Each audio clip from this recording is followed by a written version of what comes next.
Very well, I'm just going to dive into it because I have the slides, but I do have a piece of paper to look at. Anyway, my talk is called Legal Clearances Process for Game Assets. Quick disclaimer, I am not a lawyer or a legal expert. However, my industry experience does have a lot of hours of researching assets and working with the legal department to get them cleared. So my goal of this micro talk is to provide insights for how publishers mitigate risk in the hope that there could be some takeaway for indies or people who are interested in self-publishing.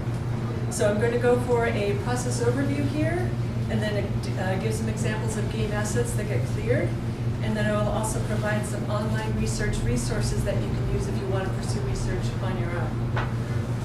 So process overview. Why is this necessary? Well, the United States is a highly litigious society, and publishers want to prevent lawsuits. So the legal clearances process is in place so people can do their due diligence to ensure that they avoid conflicts with other people's IP. So let's see, so for the process, you do a bunch of research. You gather up materials like reference art, concept art, screenshots, written context for treatment, and then you submit to legal for review. Legal will go ahead and do more research on what you sent them, and then they will advise if your asset is approved, not approved, or needs to be resubmitted with changes.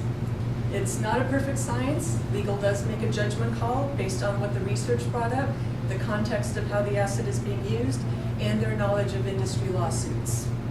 So for an example, say you're working on a fantasy-based game and you have a location name that you want for it.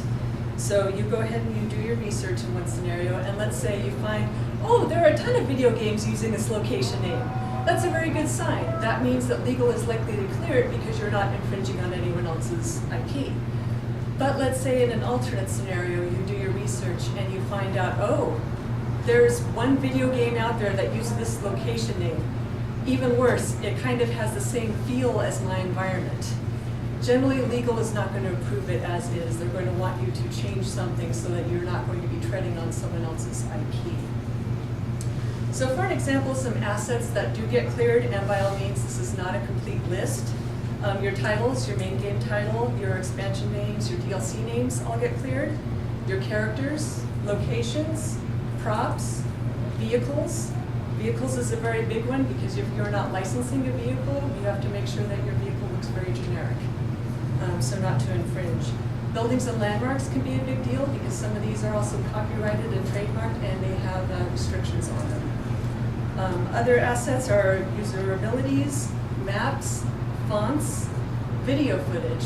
So legal's going to want to know the source of the video footage. If this is video footage that the studio took itself, that's great. But if it's from some unknown source, legal's going to make sure that this is safe before they say, okay, use it in the game. Additionally, stock images like stock art, photography, and video.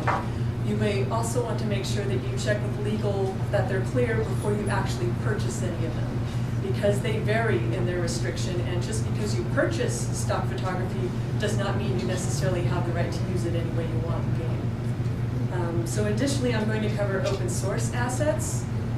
Those also need to be reviewed by legal because there could be terms and conditions that you need to comply with. For example, if you use something, you might have to put it in the game credits, or there might have restrictions to use that won't work for a game. So it definitely helps to have somebody cover you on that. So just some resources that you can use online to research things. There's uspto.gov, which is a US trademark search.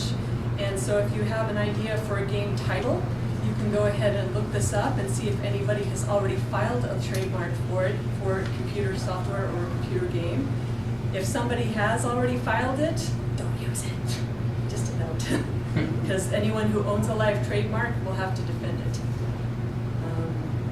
Let's see. For research, they also recommend using multiple search engines, not just one, so you don't get a bias. And additionally, use multiple search parameters when you're searching. So search for the title by itself, search for the title that you're looking for with a video game included in it. If you're doing a genre-specific game like motocross, you may want to include motocross in your search parameters to ensure that you don't infringe on anything that could be there. So wikipedia.org is another great source, and then large online retailers like Amazon, they're actually great for product searches. So if you want to see what's out there and if you're not making asset that looks too much like somebody's item. And that's basically, in a nutshell, a quick insight, and hope somebody got something out of it. Thank you very much.